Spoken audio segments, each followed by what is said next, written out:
Hello everybody, just a bit of a discussion about new and upcoming games that we'll be hitting this coming month, and there's one that I'm going to point out that it's a little bit later on in the year.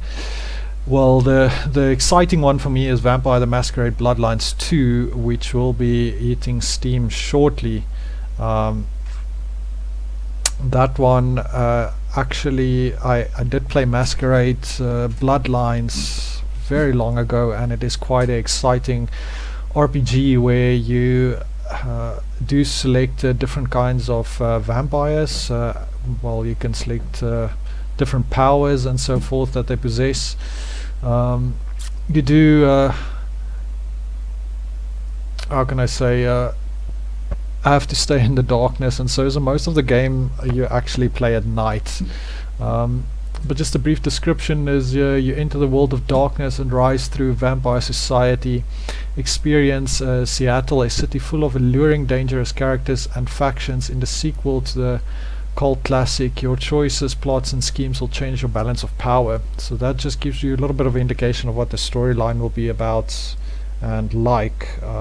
But I can almost for certain say that mostly anyone that plays the game will enjoy it. It is quite cool. Alright, the second one is actually from Bethesda.net. Well, Bethesda Software, it's Ghostwire Tokyo. Now this one will be released on the 25th of this month actually.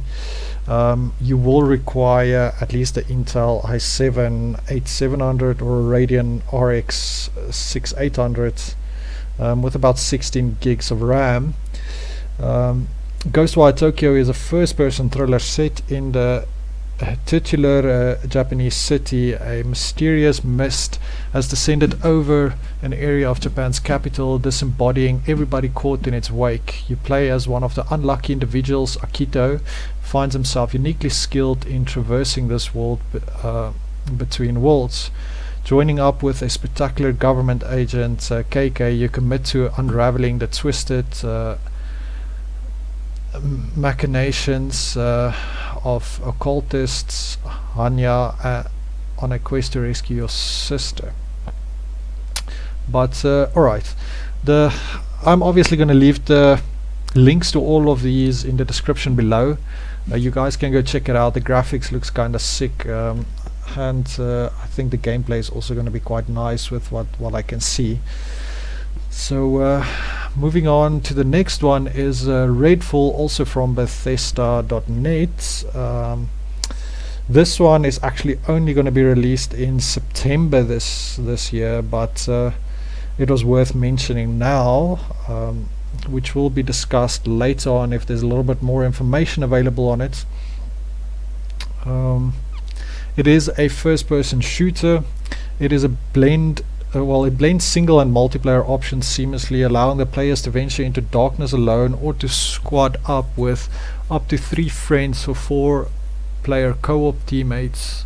Well, co-op teammates can try different Euro layouts and combine their strengths to overcome the Vampire Legion and their brutes of maniacal followers.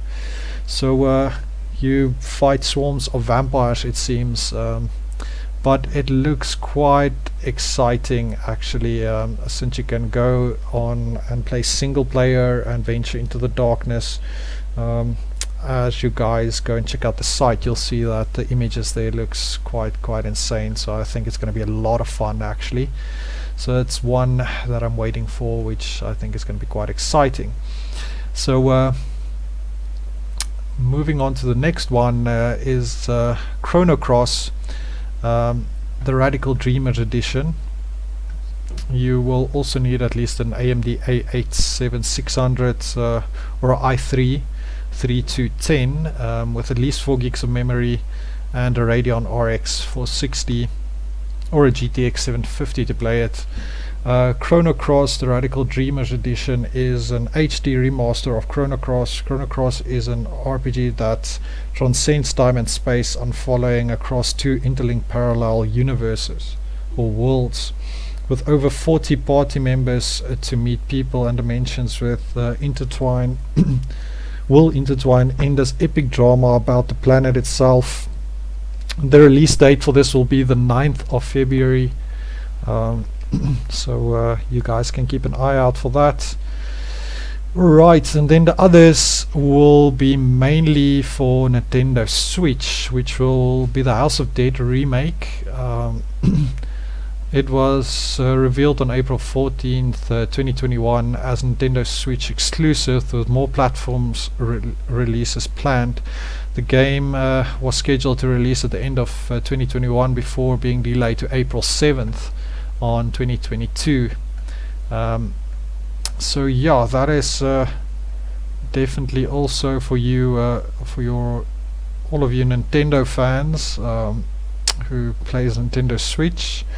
There's actually a few releases more, which I'm just going to quickly run through, which will be Star Wars The Force Unleashed, which is obviously already available for computer, which is a lovely game. So that will be available for Nintendo Switch as well on the 20th of April. Zombie Army 4 The Dead War, also available for Nintendo Switch on the 26th of April. And Nintendo Switch Sports, which will be on the 29th of April. But like I say, you guys can check out all of these in the description below. Till next time, guys. Cheers.